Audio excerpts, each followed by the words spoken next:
በኮንስትራክሽን ላይ ሊያውቋቸው የሚገቡ 5 ትላልቅ ስህተቶች።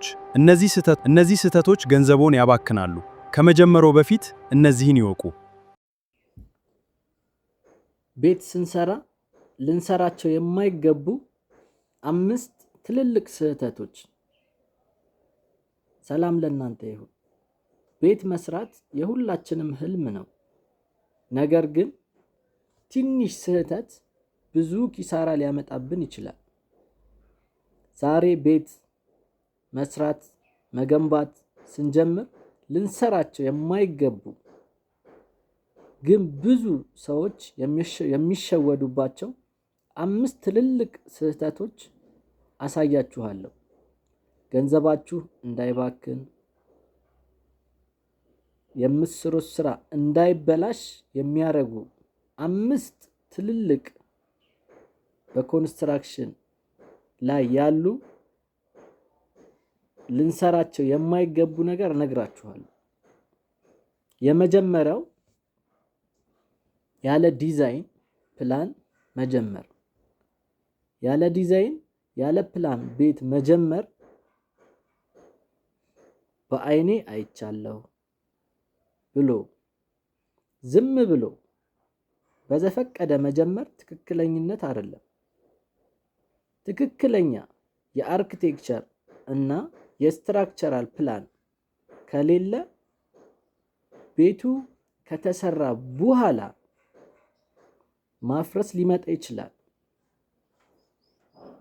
ስለዚህ አርኪቴክቸራል እና ስትራክቸራል ፕላን ያስፈልገናል ማለት ነው። የመጀመሪያው አጠር አድርጌ ነው የምነግራችሁ። ሁለተኛ በጀት አለማቀድ። በኮንስትራክሽን ህግ መሰረት በጀት አለማቀድ ለግንባታው የሚፈጀውን ሙሉ ወጪ አስቀድሞ አለማስላት ብዙ ጊዜ ከታሰበው በላይ ወጪ ስለሚመጣ ለድንገተኛ ወጪ ኮንተንጀንሲ የሚሆን በጀት መያዝ ግዴታ ነው። ምክንያቱም ኮንስትራክሽን ላይ በጀት ይታቀዳል። በታቀደው መሰረት በዛ መሰረት ብቻ ላይመጣ ስለሚችል ከዛ በላይ በጀት ማሰብና መያዝ ግድ ነው ማለት ነው። በሶስተኝነት ደረጃ ጥራት የሌለው ማቴሪያል መግዛት። ብር ለማዳን ተብሎ ርካሽ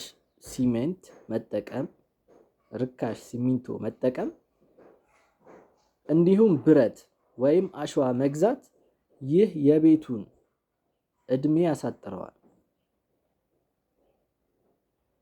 ለነገም አደጋ ነው።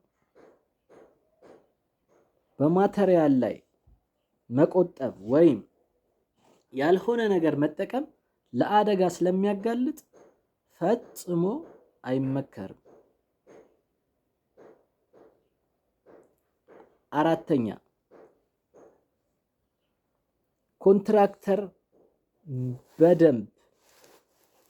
በደንብ አለመምረጥ። የሰሩትን ስራ ሳያዩ ሰው አስተዋውቆኛል ወይም ርካሽ ስለጠየቀኝ ነው ብሎ ኮንትራክተር በደንብ ሳያጣሩ በዘመድ ቤተሰብ ነው በማለት ብሎ ስራ መስጠት ዋጋ ያስከፍላል። ስለሆነም የተማረ ወይም በዩኒቨርሲቲ ደረጃ ዲግሪ እና ከዛ በላይ ያለው ፕሮፌሽናል እና ልምድ ያለው ባለሙያ መምረጥ ግድ ነው። አምስተኛ የመጨረሻው ደግሞ የመሰረት ስራን ችላ ማለት። መሰረት ላይ የሚሰሩ ስራዎችን ችላ ማለት ዋጋ ያስከፍላል። ቤቱ የሚያምረው መሰረቱ ሲጠነክር ነው። ለመሰረት የሚደረገውን ቁፋሮ እና የብረት ስራ ጊዜ እና ገንዘብ ስለሚፈጅ ብቻ ለማሳጠር መሞከር ትልቅ ስህተት ነው። ዋና ነው። እንደኔ ይሄ ነገር በጣም አስፈላጊና ኢምፖርታንት የሆነ ነገር ነው። መሰረት ላይ የሚሰሩ ስራዎችን ጊዜን ለማሳጠር ተብሎ ማቴሪያል መቀናነስ አላስፈላጊ ነገር ነው።